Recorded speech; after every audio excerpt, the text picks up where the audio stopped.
MSNBC has fired political analyst Matthew Dowd, the network's president, releasing this statement, I'm quoting. During our breaking news coverage of the shooting of Charlie Kirk, Matthew Dowd made comments that were inappropriate, insensitive, and unacceptable. We apologize for his statements, as has he. There is no place for violence in America, political or otherwise, end quote. OutKick founder Clay Travis joins me now. Prior to his firing, Dowd had made disparaging comments about Charlie Kirk. What do you say to that? I'm not surprised, sadly, how MSNBC responded, because I think when you analyze this situation in a larger context, it's the natural outgrowth of the idea that words are violence, and that what people say that you don't like and you may disagree with is not only unacceptable, but violence in response to it is acceptable. Because if you accept the argument that words are violence, which is effectively a version of what MSNBC just fired this Matthew Dowd fellow for, then it is a natural outgrowth that violence can be used to respond to words. And what I found so particularly striking and in many ways metaphorically resonant was Charlie Kirk was having a free speech event on a college campus. Yeah. There was an open mic for anyone to step to and argue against what he believed. This was the full flourishment of the marketplace of ideas with young people, and instead of stepping to the mic and disputing and arguing against whatever Charlie Kirk might hold to be true, that shooter decided to kill Charlie Kirk. And I think ultimately what it was also resonant and symbolic of was no one on the left could argue better than Charlie. Yeah. And so the end result was they felt they had to kill him to silence him. One of the most articulate young men I've ever seen. And I'm really surprised at the number of young people that knew about Charlie Kirk and were upset at his passing.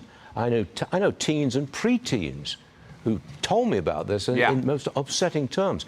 I believe you have young sons who had some kind of action today.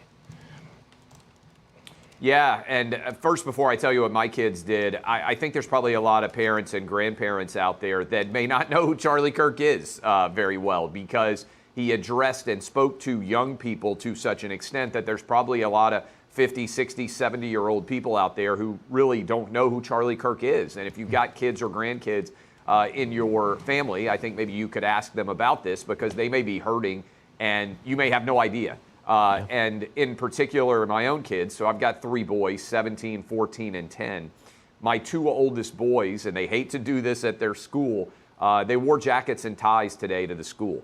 And it's an all-boys school. Every boy just about in the entire school, this was all student-generated. They said, as a show of respect and appreciation for Charlie Kirk, let's all wear jackets and ties to school tomorrow.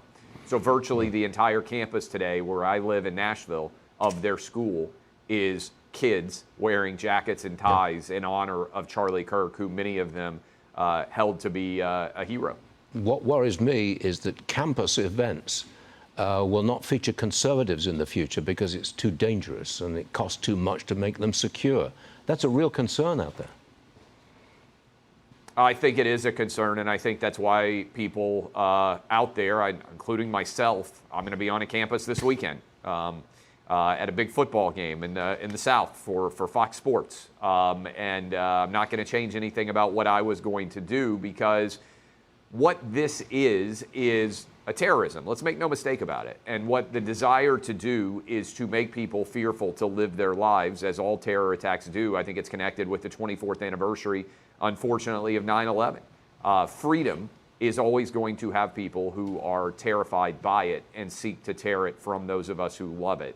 And it's incumbent upon those of us who are living, both now and in the future, to continue to understand that there is a price to pay for freedom, whether it's freedom of speech, whether it's freedom of human rights. And there's always going to be evil trying to take it from us. It is freedom of speech and free and open debate that will bring us together and stop dividing us.